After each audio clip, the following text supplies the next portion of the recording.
this is Ev, Daybreak Star Radio, the only radio station indigenizing the airwaves. I'm one of your DJs here, and of course, this is Heather Johnston.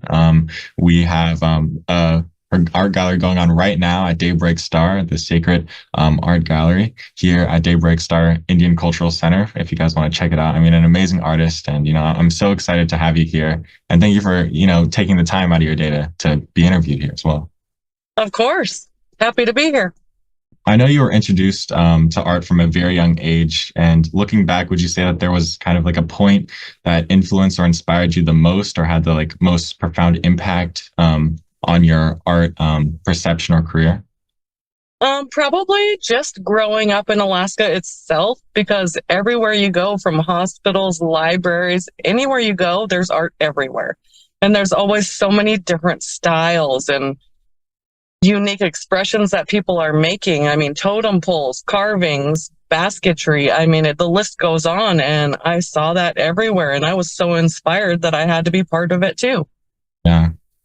I know your dad worked with baskets. Is there any specific thing that really you took in your art or carried with you, if at all? Oh, of course.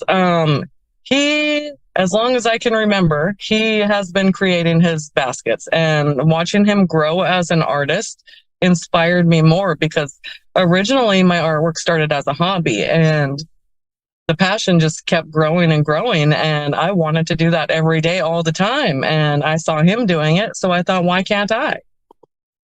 Yeah, definitely. I mean, so when you moved from Alaska to Oregon, was there any big changes that any was there a lack of inspiration, or was there more now that you weren't as around Native culture? I would say it's slightly different, but there is so much culture in Oregon as well, and Washington, and even California, because I'm close to all of those states. And it's really surprising how, I would say, culturally the same but unique everyone is all at once, which is really inspiring, because the traditions are still there, the culture's still there, and just seeing different aspects of it from different tribes is really something special. Yeah, definitely. So when you have a lot of symbols in your art, right? Yeah. And what do you have a specific symbol that you really like, or that really resonates with you, or means the most to you in your artwork? The little totems in my paintings are really inspirational for me, because that's a way of me connecting with ancestors and family and my culture in my paintings. And then in my map work, you can see a lot of the Unanga hunters, the kayakers, with their hunting hats. Definitely a big part of my heritage and my artwork in general. Yeah, definitely. And I did notice here at our art gallery that we have at the Indian Cultural Center, there were two kind of distinct types. There was more of an expressionistic aquatic style artwork, and then more ledger art.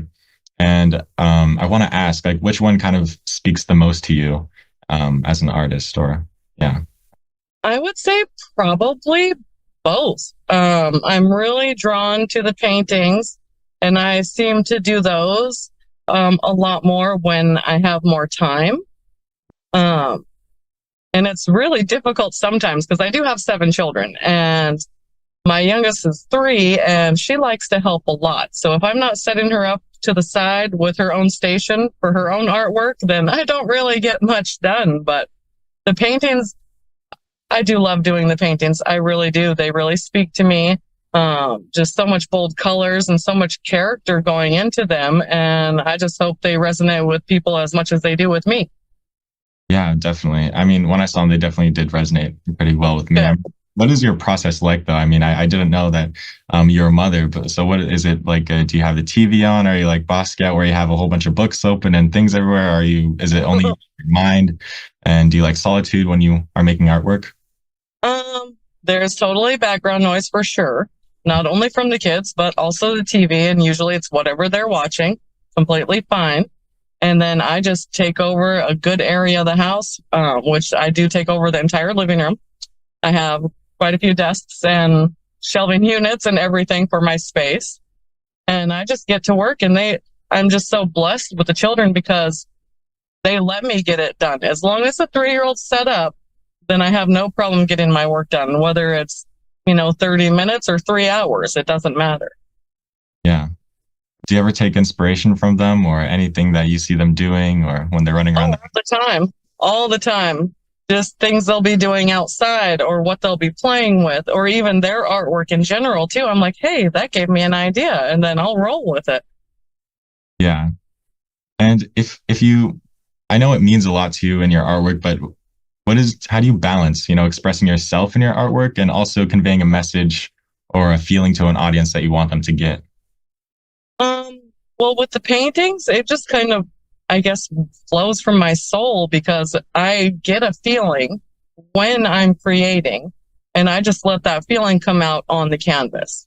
And a lot of times I will go in with a blank canvas and have no idea what I'm going to do. But when I start painting and start creating, it just flows out naturally. And then a lot of time with the maps, I'll have to look at the map and envision what would best fit the map. And sometimes I actually have an idea first, and then I'll have to hunt for the perfect fit. But it's very different with different mediums. It's very different how the artistic process comes across. Yeah. Have you ever had a hard time being inspired or getting through that artistic process? Oh, I have definitely had artistic blocks. I think everyone has. And when that happens, I like to either try something new or just take a little break and go back to it when I'm refreshed. Definitely. And if you had to select like one of your art pieces that best represents you or the ideas that you want to flow through your art or your artistic vision, which would you choose? I would probably choose Welcoming the Sunrise. And I'll definitely write that down real quick. Welcoming the Sunrise to keep in mind. That one's in the exhibition. A lot of bold lines, little totem guys. I mean, that one is really, it's something spectacular. And that was all freehand, and that one took me quite some time. But I feel like the message came across. I feel like my inspiration shows through that piece, and a little bit of me as well. Yeah, definitely. I know we talked about your youth and how you grew up a lot in the art scene, but how would your adulthood, how has it kind of like affected your themes that you explore, and if there's any like big points in your adulthood that have affected them? Really just, I would have to say being a mother and inspiring them,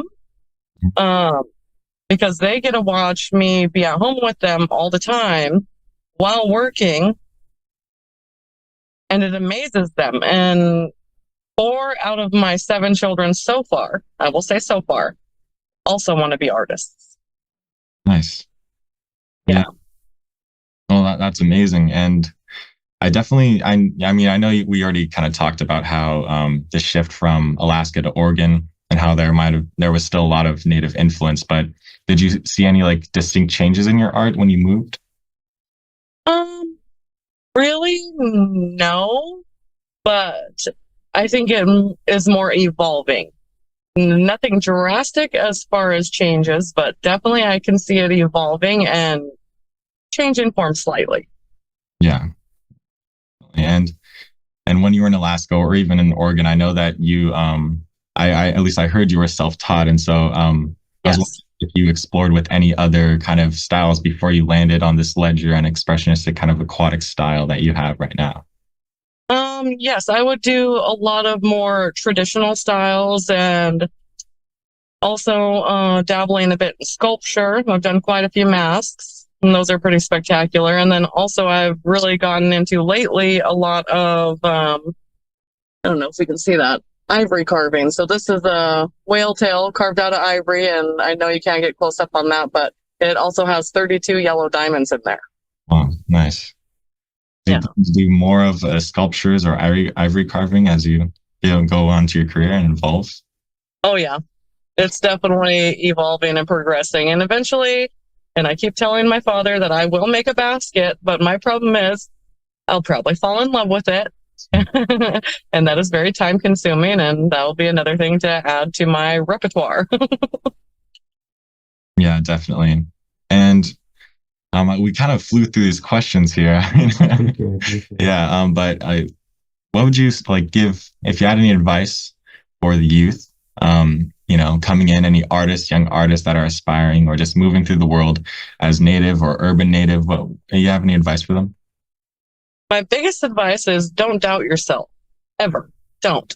And if you love creating and you have a passion for creating, keep doing it. And not everybody's going to like it, and that's okay. The right people will come along and they will love it. I mean, it's just don't give up, ever. Definitely. Yeah. Yeah. Why don't you ask a question about any upcoming projects or galleries? Yeah. So do you have any more upcoming projects or galleries, maybe in Santa Fe or maybe even here that you want to tell us about or excited about? I'm currently doing a show in Portland, but the next big show that I have coming up will be in Reno, and that will be from September 12th to the 15th, I believe. And that's an international art show. So if you're in Reno, stop by and check that out. Nice. Yeah. Well, thank you for your interview. I mean, it was great talking to you. You too. And I hope you have a fun time. I mean, I hope you enjoyed your time in Santa Fe as well. I definitely did, and I got sunburned. Dang. Well, I'm glad it's not that hot here in Seattle. We're a little, we're chilling out, getting back to Seattle weather with some rain and, some lightning even. So. That's great. Thank you for your time. Have a good rest of your day. You too, Evan. Thanks.